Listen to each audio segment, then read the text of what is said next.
Alright guys, what's up? Today I'm going to be taking a look at the new mixer from Behringer. It's the Digital Pro DDM4000 mixer. This is a new flagship mixer from Behringer. And I know what you're thinking, what the hell am I doing with the Behringer mixer when I have a Rane TTM57 mixer? Well, I'm actually not a scratch DJ. I play house and techno, so I'm more of a mix DJ. And today we're going to be taking a look at this new mixer from Behringer. And it's very I have to say I'm very impressed with this mixer. You can do a lot of cool stuff with it. It's got built-in effects, sampler, MIDI control, and we're going to be taking a look at mainly the MIDI control and controlling ScratchLIVE.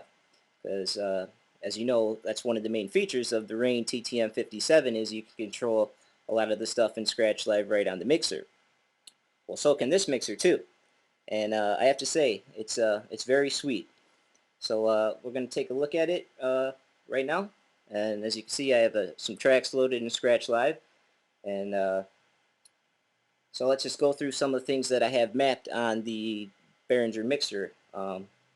Obviously can scroll crates, can set cue points, trigger cue points, loops, pretty much anything that's MIDI assignable in ScratchLIVE you can assign on the mixer to its array of buttons, knobs, and sliders. As you can see, it has a lot going on here.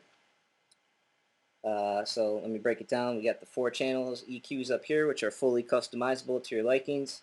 In here in the middle is the effects section, 4 channels. This over here on the left is the sampler section, and over here on the right you have headphone and queuing options. Now I know this is probably the worst place to put a headphone jack, but it's not too bad once you get used to it. So well, let's dig right into it then. So I have a lot of things mapped already in ScratchLIVE to the mixer. To scroll crates, I actually have it assigned to the crossfader, so I can just move it like that, like so, scroll through my crates. If I want to tab over to the crate area instead of the track list, I hit this button right here, this little button in the middle, and it'll tab over to the crate area, and I can just go through that and select a different crate. So if I want to load a track, I have it assigned to these crossfader buttons right here on the 1 and 4 channels. Oh, I should mention that I have the actual ScratchLIVE channels going to 2 and 3, and 1 and 4 are MIDI channels. So if I want to load a track on the left deck, I would press this button right here. And if I wanted to load the track to the right deck, I'd press this one over here. That loads to the right deck. So that's how I got scrolling and loading tracks down here. I have setup menu if I want to go in there for whatever reason. If I want to see the scope views, I just press this button right here. That'll go into the setup menu, and I can use these buttons over here to tab through the different pages and the setup menu. So I can go like that. That's a little nifty if I just need to check the scope views real quick. I can also bring up the browse menu in ScratchLIVE. Let me go to all first of all. If I hit this button right here, that'll bring up the browse menu, and tab over, and then I can scroll through the browse area and load a track that way if I wanted to. And again, these left and right buttons right here will jump through the different columns in the browse area.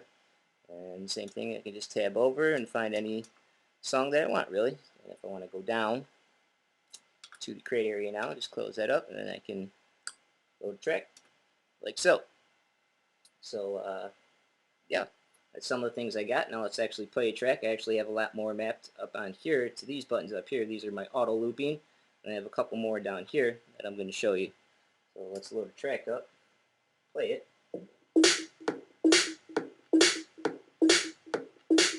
Speed it down a little bit. So as I mentioned, I got auto loop set up here on these 2 channels. This is the left deck, this is the right deck. So I'm playing on the left deck, so I got half beat loop, a 1 beat loop, 2 beat loop, 4 beat loop, and I actually have 8 down here. You see, so I can go through that. These 2 buttons down here I have mapped to reverse, so if I want to do a nice little reverse real quick,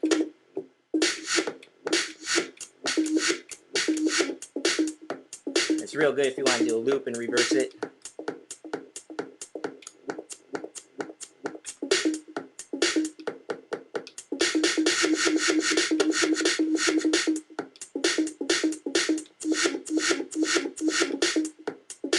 to that. These two buttons right here for both sides I have mapped to pitch bending. In case I don't want to nudge the turntable, I can just press these buttons and do a little quick pitch bend, like so.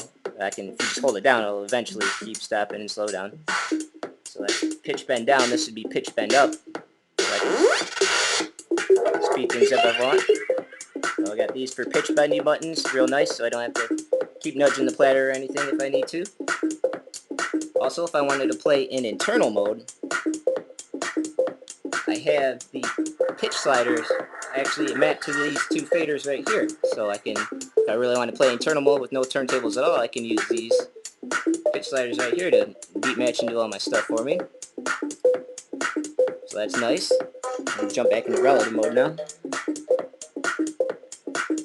I'm going to stop this track, and I also got some cue points triggered up here so I can trigger cue points. Let me find a song that I do have cue points on.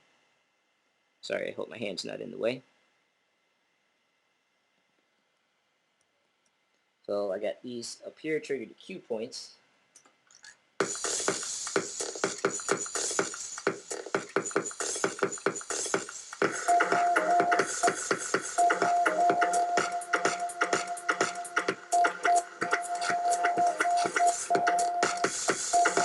So yeah, that's just some of the things I got mapped.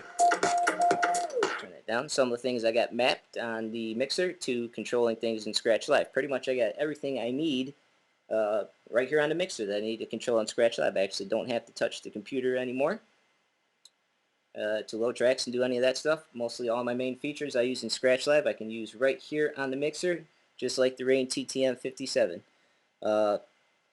And surprisingly, for a whole lot less. This mixer, I only paid about $300 for it, and compared to the Rane DDM4000, which is, over $1,000.